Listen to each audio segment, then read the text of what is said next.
여러분 안녕하십니까.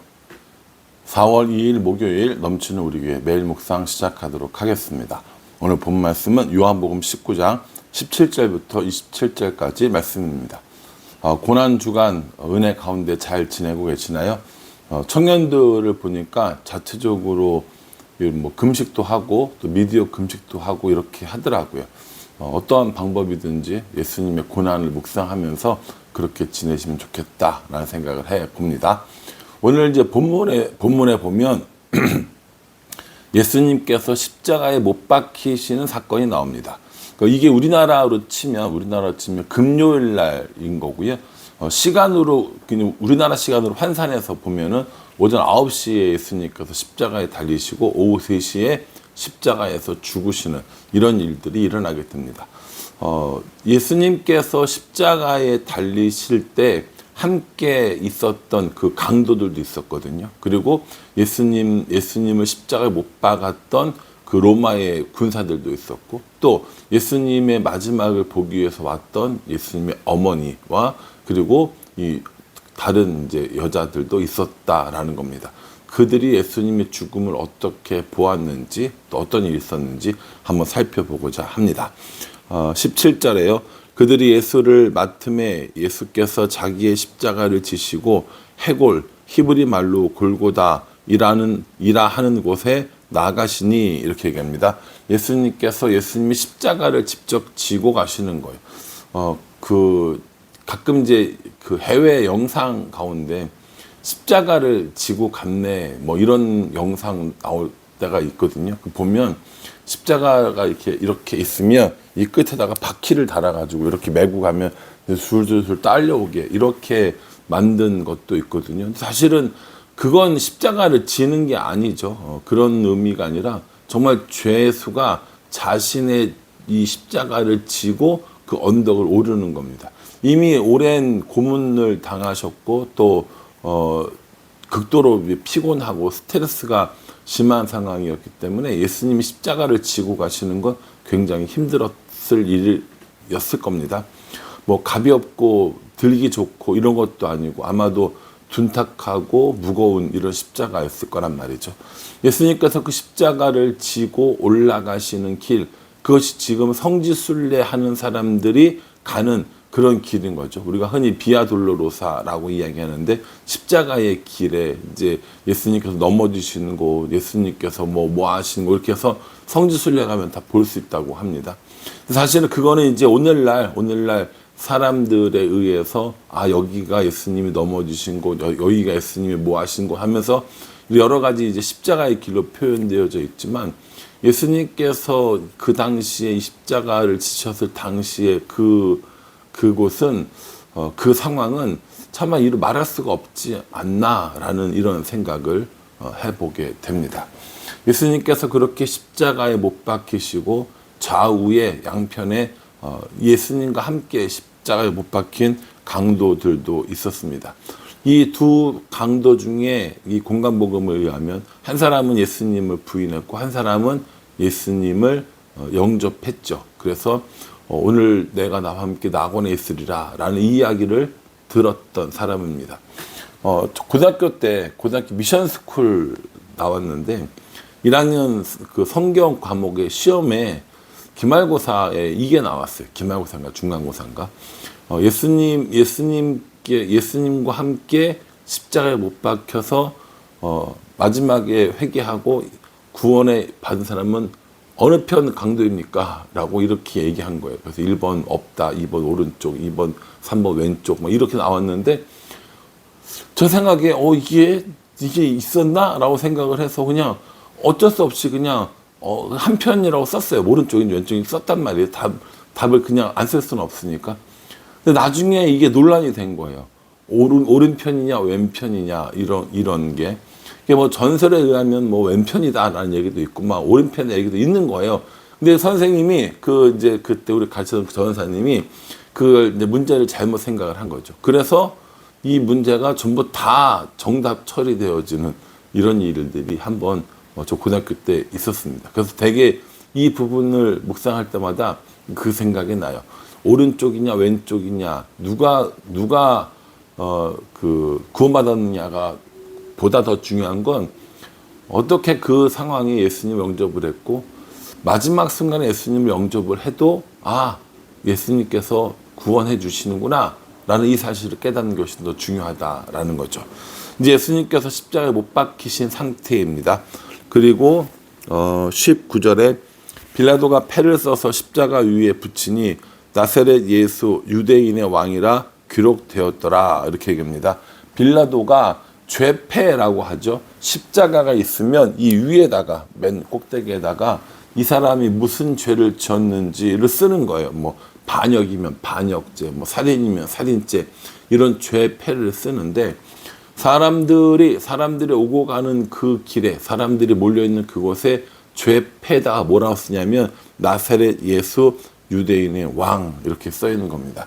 나사렛 예수 유대인의 왕이라고 써 있으니까 이걸 본 대제사장들과 뭐 사람들이 별로 기분 안 좋은 거죠. 종교 지도자들은. 그래서 바꿔달라고 그래 얘기를 해요. 이거 바꿔주십시오. 뭐라고 바꿔주냐면은 자칭 유대인의 왕 이렇게 바꿔주세요 라고 얘기합니다. 왜냐하면 많은 사람이 보는데 그리고 거기다가 그 죄패다가 뭐 어떻게 썼냐면 히브리 말과 로마 말과 헬라어 말을 다 기록한 겁니다. 그러니까는 나사렛 예수 유대인의 왕 이 말을 로마 사람도 읽을 수 있고 헬라 사람들도 읽을 수 있고 이 이스라엘 사람들도 다 읽을 수 있는 거예요. 그러니까 이 대제사장 입장에서는 부담스러운 거죠. 그래서 바꿔달라고 요청을 해. 근데 빌라도가 바꿔주지 않습니다. 뭐라고 얘기하냐면은 나는 나의 쓸 것을 썼다라고 얘기하는 거죠. 그러니까 빌라도는 마지막까지 예수님이 유대인의 왕이라고 생각을 한 거예요. 그리고 저렇게 쓰는 것도 당연하다라고 생각을 했던 것 같습니다.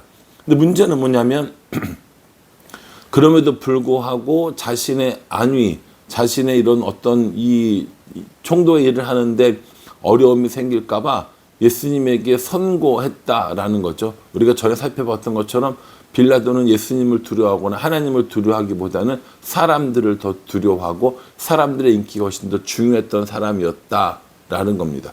우리도 그와 같을 수 있다라는 걸 한번 묵상했었습니다. 그렇게 죄패까지 달리고 이제 그 밑에 있는 군인들이 예수님의 옷을 나눠 가지려고 합니다. 우리가 어제 살펴봤듯이 예수님은 자색 옷을 입으셨단 말이에요. 자색 옷은 나름대로 좀 비싼 옷이에요. 왜냐하면 그 자색 옷을 염료 이렇게 뭐라 그러죠? 염색하는 그 염료가 상당히 비싸기 때문에 자색 옷은 비싼 편에 속한다고 합니다. 그런데 예수님을 향해서 왕으로 이렇게 해주기 위해서 자색 옷을 입히셨단 말이죠. 그 자색 옷을 입은 그걸 이 군인들이 나눠 가지려고 하는 거예요. 자, 우리 내구탱이 찢어가지고 나눠 갖자 이렇게 했는데 뭐라고 얘기했냐면 24절에 군인들이 서로 말하되 이것을 찢지 말고 누가 얻나 제비를 뽑자 하니 이는 성경에 그들이 내 옷을 나누고 내 옷을 제비 뽑나이다 한 것을 응하게 하려 함이르라. 군인들은 이런 일을 하고 이렇게 얘기합니다. 예수님께서 그 입으셨던 옷이 여기 뭐라고 나오냐면 이 속옷은 호하지 아니하고 이렇게 얘기하거든요. 호했다는 건 뭐냐면 이렇게 바느질로 이은 것이 아니라는 거예요. 통짜라는 거죠. 우리로 치면 이 통짜 그 옷감에다가 이렇게 구멍 팔 뚫어서 이렇게 한 어쨌든 간에 그 이렇게 뭐 꿰매지 않은 그런 옷이었다라는 거죠. 그거를 나누려고 보니까 그냥 나누는 것보다 그냥 통으로 누가 한 사람이 갖는 게 좋겠는데 해서 로마 군인들이 제비를 뽑는 거예요. 누가 가질까 하면서 뭐 이렇게 해가지고 긴 거 뽑는 사람이 갖자 이런 거 했겠죠. 근데 그것마저도 뭐 합니까? 성경에 응해진 말씀이라는 거죠. 성경에 뭐라고 나와 있다라는 거예요. 내 옷을 제비 뽑나이다 이렇게 한 말씀이 그 구절에 응하게 하기 위해서 그 군인들이 그렇게 했다라는 거죠. 이렇게 잘 생각하셔야 돼요. 군인들이 그 말씀을 알고 제비를 뽑았겠어요? 아니죠. 군인들이 그것을 알고 제비를 뽑은 것이 아니라 군인들이 제비를 뽑을 것조차 이미 구약 성경에는 다 예언되어져 있다라는 겁니다. 그러니 예수님의 십자가에서 죽으시는 이 사건, 예수님께서 예수님의 옷을 제비 뽑는 이 사건까지도 이미 성경에 기록되어져 있어서 하나님의 계획과 뜻대로 이루어진 사건이라는 것이죠. 사람들에게 인기 많았던 어떤 한 남자가 사람들에게 버림받고 십자가에서 죽은 사건이 아니라는 거예요.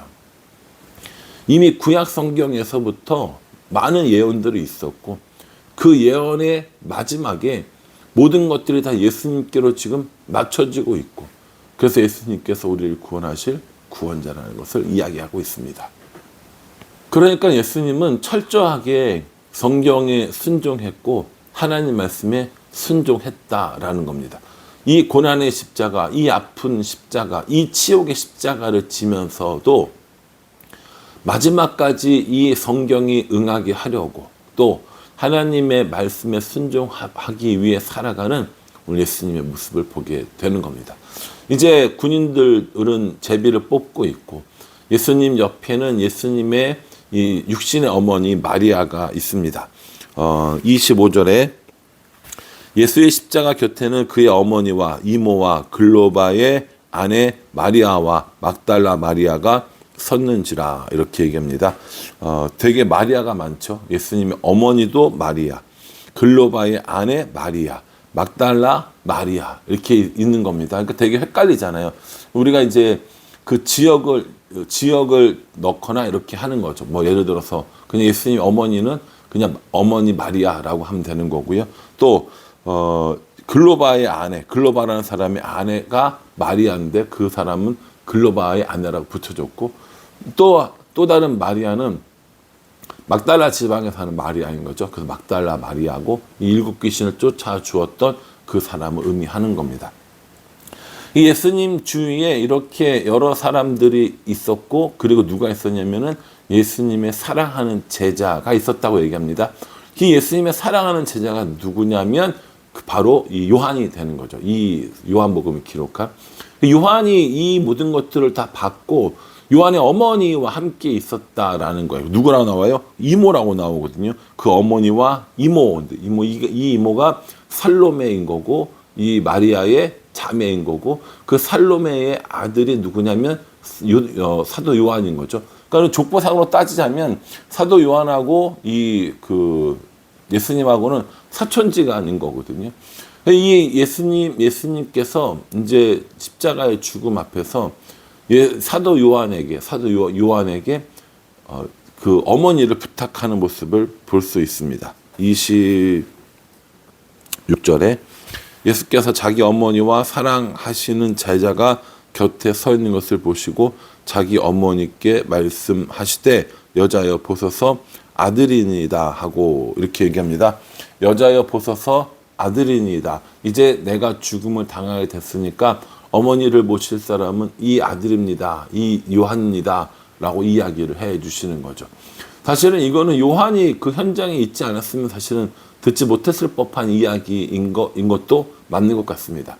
예수님께서 십자가에서 죽으시기 전에 총 그 십자가 위에서 7마디를 하세요. 그걸 우리가 십자가 위에 7 말씀해가지고 가상 7언이라고 하는데 내일 가상 7언의 말씀들을 종합적으로 묵상할 거니까 요거 내일 다시 한번 살펴보도록 하고요. 어쨌든 예수님의 그 십자가가 이제 세워졌습니다. 그 주위에 있었던 많은 사람들이 있어요. 대제사장도 있었고 또 군인들도 있었고 또 이 여자들도 있었고 요한도 있었고 되게 많은 사람들이 예수님의 죽음을 보고 있습니다. 그러면 우리는 지금 어디에 있습니까? 우리도 그 예수님의 그 십자가 밑에서 예수님을 바라보고 있다면 우리는 어느 편에 선 사람들입니까? 예수님의 죽음을 안타까워하고 예수님을 그리워하는 사람들이 있습니까? 아니면 예수님의 죽음에 대해서 예수님이 죽으시는 이 일들에 대해서 뭐랄까요 좀 기쁨을 누리고 만족감을 누리는 사람들 가운데 혹시 있는 건 아닙니까? 아니면 예수님을 통해서 뭐라도 얻어보려고 하는 이 군인들 같은 모습이 있는 건 아닙니까? 그 흑인 영가들, 흑인들이 이제 미국으로 노예를 가서 거기서 뭐 목화를 따고 고된 노동을 하고 사탕수수 밭에서 일하면서 그들도 예수님을 알고 있었기 때문에 예수님의 이 십자가와 고난을 묵상하면서 불렀던 찬양이 있어요. 찬송가에 나오는데 거기 너 있었는가 그때에 라는 찬양입니다.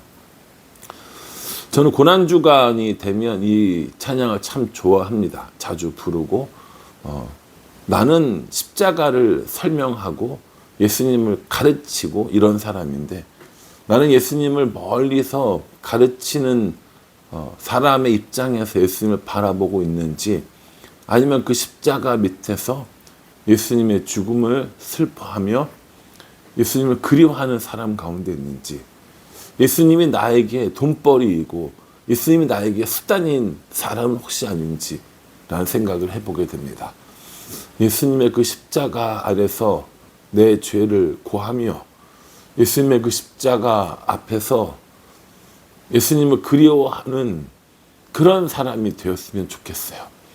예수님을 이용하거나 예수님 때문에 나의 이익을 얻거나 이런 사람 아니라 그저 예수님을 사랑하고 그저 예수님이 그립고 그저 예수님과 함께하고 싶어하는 이 여인들 그리고 요한과 같은 제자들과 같은 이런 마음이었으면 좋겠다라는 생각을 해봅니다. 바라기는 이 고난주간에 십자가에 달리신 예수님을 기억하면서 우리는 그 십자가 아래 어떤 사람의 모습으로 있는지 우리는 거기서 예수님과 함께 십자가에 못 박히는 사람으로 살고 있는지 우리 자신을 한번 생각해 보면서 이 고난주간에 예수님을 더 깊이 묵상하고 예수님을 더 많이 사랑하는 우리 모두가 되어지기를 주님의 이름으로 축복합니다. 기도하겠습니다. 하나님, 오늘 이 말씀을 묵상하면서 나는 어디에 지금 서 있는지 생각해 봅니다. 어떤 사람은 예수님을 통하여서 자기의 만족과 자기의 이익을 얻으려는 사람이 있고 어떤 사람은 예수님 그립고 예수님을 사랑하는 마음에 안타깝게 있는 사람도 있습니다. 오늘을 살아가는 우리는 어떤 모습으로 십자가 아래에 있는지 우리 자신을 돌아보게 하여 주시고 우리도 예수님을 그리워하며 예수님을 사랑하며 예수님과 함께 살기를 소원하는 사람들의 자리에 있을 수 있도록 은혜 베풀어 주시옵소서. 예수님의 이름으로 기도합니다. 아멘. 이 말씀 묵상하시면서요 고난주간에 예수님의 행적을 따라가며 예수님을 더 사랑하고 예수님을 더 소망하는 우리가 되기를 간절한 마음으로 기도하겠습니다. 감사합니다.